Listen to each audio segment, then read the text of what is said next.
Hello बच्चों, कैसे हैं आप लोग। आशा करता हूँ आप लोग अच्छे होंगे।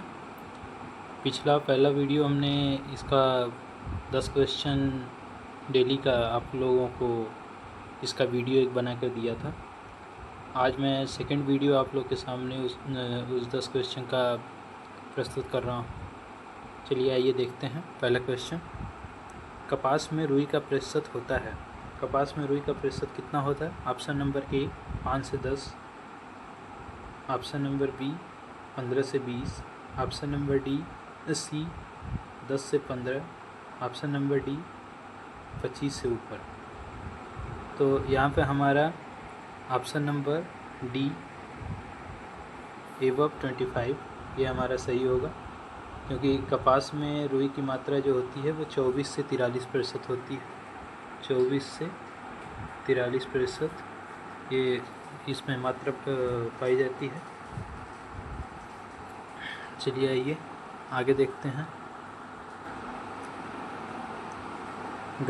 गन्ना गेहूँ खेती में गन्ना बोया जाता है। ऑप्शन नंबर ए अक्टूबर माह में, ऑप्शन नंबर बी फरवरी माह में, ऑप्शन नंबर सी मार्च माह में, ऑप्शन नंबर डी अप्रैल माह में। यहाँ पे हमारा ऑप्शन नंबर ए सही होगा।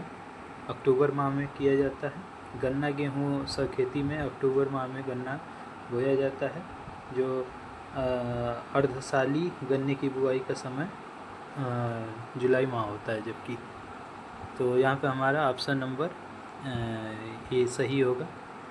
चलिए आइए आगे देखते हैं। तीसरा क्वेश्चन है, भारत में सबसे महत्वपूर्ण अनाज की फसल है। ऑप्शन नंबर ए गेहूँ, ऑप्शन नंबर बी चावल, ऑप्शन नंबर सी बाजरा, ऑप्शन नंबर डी मक्का। तो यहाँ पे हमारा ऑप्शन नंबर बी चावल सही होगा। भारत में सबसे महत्वपूर्ण अनाज की फसल चावल है। विश्व में सबसे महत्वपूर्ण फसल अगर देखा जाए तो अनाज में गेहूँ होता है, जबकि ये विश्व का है, ठीक ना, ये विश्व का होता है, जबकि ये हमारे भारत का है। तो तीन महत्वपूर्ण अनाज की फसल अगर देखा जाए तो धान गेहूँ मक्का, ये तीन महत्वपूर्ण अनाज की फसल हैं। आइए आगे की तरफ देखते हैं। क्वेश्चन नंबर 4 में चलिए देखते हैं। सरसों की खली का अस्वादिष्ट होने का प्रमुख कारण उसमें पाए जाने वाला तत्व। ऑप्शन नंबर ए है synergin, option number B carotenoid, option number C selenium, option number D magnesium. तो यहाँ पे हमारा ऑप्शन नंबर ए सिनर्जिन सही होगा, क्योंकि सिनर्जिन नाम का ये तत्व सरसों की खली में पाया जाता है प्रमुखता रूप से। इसी के साथ ही अगर देखें तो मूली में आइसोथायोसाइनेट नाम का पिगमेंट पाया जाता है।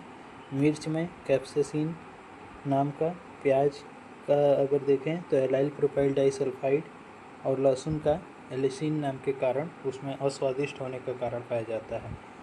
लेकिन यहाँ पे हमारा ऑप्शन नंबर ए सरसों में सिनर्जिन नाम का तत्व पाया जाता है, जिसके कारण ये अस्वादिष्ट होता है। आइए आगे की तरफ देखते हैं।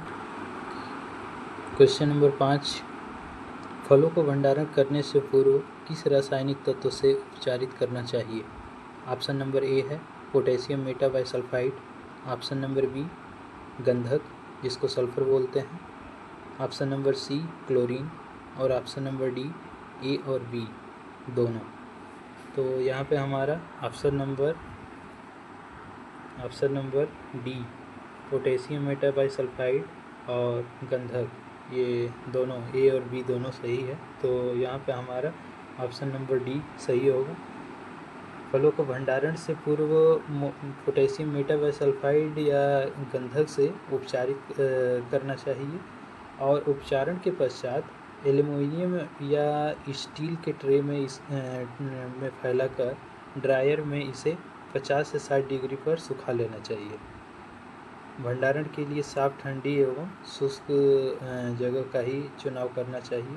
ये सारी चीज़ें हमें इसमें फलों के भंडारण के लिए ये सारी चीज़ें याद ध्यान रखनी चाहिए कि आखिर किस तरीके से होता है। चलिए आइए देखते हैं आगे की तरफ। क्वेश्चन नंबर 6 में अन्न भंडारण के समय दानों में नमी की कितनी प्रतिशत मात्रा होनी चाहिए? ऑप्शन नंबर ए 15% से ऊपर, ऑप्शन नंबर बी 10% से ऊपर, ऑप्शन नंबर सी 14% से नीचे, ऑप्शन नंबर डी 14% से ऊपर। तो यहाँ पे हमारा ऑप्शन नंबर सी 14% से नीचे वाला ऑप्शन नंबर सी ये चीज़ सही होगा, क्योंकि अन्न भंडारण के समय दानों में 14% से नीचे होनी चाहिए। इससे दोनों में फंगस लगने की संभावना कम रहती है, दानों में फंगस लगने की संभावना कम रहती है। तो इसलिए ऑप्शन नंबर सी यहाँ पे हमारा सही होगा। चलिए आइए आगे की तरफ देखते हैं। धान की कुटाई करते समय क्वेश्चन नंबर 7वां है, धान की कुटाई करते समय धान में नमी का प्रतिशत कितना होना चाहिए? तो यहाँ पे ऑप्शन नंबर ए है 10 से 12%, बी है 8 से 14%, ऑप्शन नंबर सी है 15 से 16%, ऑप्शन नंबर डी है इनमें से कोई नहीं। तो यहाँ पे हमारा ऑप्शन नंबर ए यहाँ पे सही होगा कि धान की कुटाई करते समय धान में नमी का प्रतिशत जो होता है वो 10 से 12% होना चाहिए।